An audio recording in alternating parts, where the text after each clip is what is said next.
اس قدر یہ important month ہے کہ اس کے حوالے سے رسول اللہ صلی اللہ علیہ وسلم 6 ماہ پہلے سے ٹریننگ شروع کر دیتے تھے.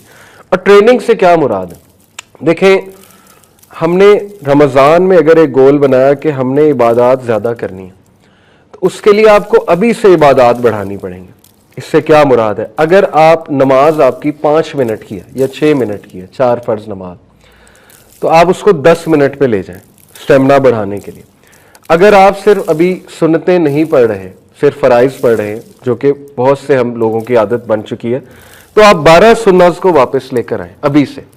کیونکہ پروفٹ صلی اللہ علیہ وسلم نے کہا کہ جو شخص دن میں 12 سنتیں ادا کرتا ہے، فجر کی 2، ظہر کی 4 اور 2، 8 ہو گئیں، مغرب کی 2، 10 ہو گئیں، اور عشاء کی 2. یہ حدیث صحیح حدیث سے ثابت ہے. وہ جو عشاء کی 17 رکعات ہیں وہ ظاہر ہے ضعیف روایات ہیں، وہ ثابت نہیں ہے.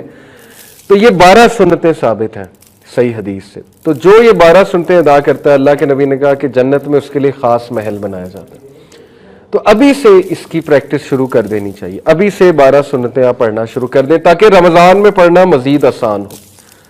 اور ابھی سے آپ ایڈجسٹمنٹ کر لیں کچھ اپنی روٹین کی، ٹھیک ہے نا. پہلے سے ایکسپیرینس کر لیں کہ مجھے کیا کیا چیز ایڈجسٹ کرنے والی ہے، ورنہ رمضان میں ایڈجسٹمنٹ کریں گے تو پھر وہ روزہ بھی ڈسٹرب ہو سکتا ہے اور عبادات بھی جو ہے وہ ڈسٹرب ہو سکتی ہیں. اسی طرح مثال کے طور پہ آپ کہتے ہیں میں قرآن زیادہ پڑھوں گا رمضان میں، تو آپ ابھی سے وہ عادت ڈالیں. آپ اپنی سنتیں جو ہیں ان میں سورہ اخلاص کی جگہ اور سورج پڑھیں جو بھی آپ کو آتی ہیں. ہم زیادہ تر سورہ اخلاص پڑھتے ہیں، ہماری عادت ہے. تو آپ مختلف سورج پڑھنا شروع کریں 30ویں پارے کی. اس سے کیا ہوگا، آپ کی نماز میں ایک آپ کو خشیت بھی فیل ہوگی، ٹھیک ہے نا. آپ زیادہ صورتیں پڑھیں گے، آپ کی توجہ بھی نماز کی طرف آئے گی، ایک فطری بات ہے. تو ابھی سے وہ پریکٹس شروع کر دیں. اسی طرح آج سے ہی قرآن مجید کو ٹارگٹ بنائیں کہ میں اس کی تلاوت زیادہ سے زیادہ کروں، تاکہ جب منتھ آف رمضان آئے تو میرے لیے کوئی ایک دم سے نئی چیز نہ ہو. پہلے سے اسٹیمنا بلڈ ہوا ہوا ہے، پہلے سے تھوڑی ایکسرسائز کی ہوئی ہے، تو اس میں مزید دل نرم ہو جاتا ہے. کیونکہ رمضان سے زیادہ فیوریبل ماحول کوئی بھی نہیں ہے. بلکہ یہ ایک بہت امپورٹنٹ پوائنٹ ہے جو میں ڈسکس کرنا چاہتا ہوں کہ دا ریزن زیادہ تر لوگ رمضان میں چینج ہوتے ہیں، اس کی وجہ یہ کہ سب سے فیوریبل انوائرمنٹ رمضان میں ہوتا ہے ہر لحاظ سے، چینج ہونے کے حوالے سے اور ہیبٹ چینج کے حوالے سے. نمبر 1 شیاطین قید ہوتے ہیں. اللہ کے نبی صلی اللہ علیہ وسلم نے فرمایا کہ رمضان میں آپ کو حدیث پوری کی پوری سامنے رکھ دیتا ہوں. The month of Ramzan has come, یہ صحیح حدیث ہے مسند احمد کی. A blessed month in which Allah Almighty has obligated you to fast. In it the gates of heaven are opened. جنت کے دروازے کھول دیے جاتے ہیں، رحمت کے دروازے، جنت کے دروازے، دل نرم ہو جاتے ہیں، فیوریبل انوائرمنٹ ہے to change. And in it the gates of hell fire are closed, جہنم کے دروازے بند کر دیے جاتے ہیں. And in it the devils are chained, اور جو شیاطین ہے، شریر شیاطین ہے، وہ چین کر دیے جاتے ہیں جنہوں نے تباہی مچائی ہوتی ہے.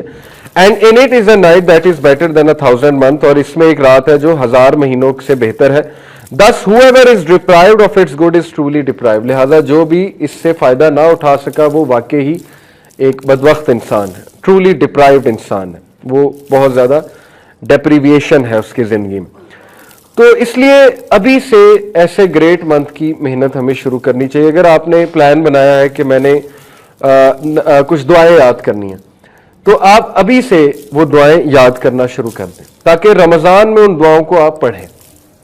جیسے آپ نے ایک ٹاپک سلیکٹ کیا جی تقوی کی دعائیں، میرے اندر اس کی کمی ہے، تو تقوی کی دعائیں نکالیں، رسول اللہ کی سکھائی ان کو لسٹ ڈاؤن کریں اور ان کو یاد کرنا شروع کریں. آج سے یاد کرنا شروع کریں، ٹائم نکال کے. آپ کو ایک ٹاسک بھی مل جائے گا، فضولیات سے بھی ہٹ جائیں گے ہم، فضول ایکٹیویٹیز سے، اور انشاءاللہ تقوی بھی بلڈ ہوگا. اسی طرح آپ کہتے ہیں کہ میں شکر گزاری کی دعائیں دیکھنا چاہتا ہوں یا اللہ کی حمد و ثنا کے الفاظ یاد کرنا چاہتا ہوں. دعا میں جتنے اللہ کی حمد و ثنا ہے اتنی وہ دعا مضبوط ہے. ہم تو سمپل یہ کہتے ہیں نا الحمدللہ والصلاۃ والسلام علی رسول اللہ، یہ ٹھیک ہے، لیکن اگر آپ اسلاف کی دعائیں دیکھیں تو وہ اللہ کی بہت بہت بہت حمد بیان کرتے تھے. الحمدللہ رب العالمین، اللہم انت السلام منک السلام، تبارک یا ذا الجلال والاکرام، سبحان اللہ و بحمدی عدد خلقی و رضا نفسی و زنت عرشی مداد کلماتہ. تو بہت لمبی چوڑی حمد اللہ سبحانہ و تعالیٰ کی حدیث میں بیان ہوئی ہے، اذکار میں آتی ہے صبح اور شام کے، وہ یاد کریں.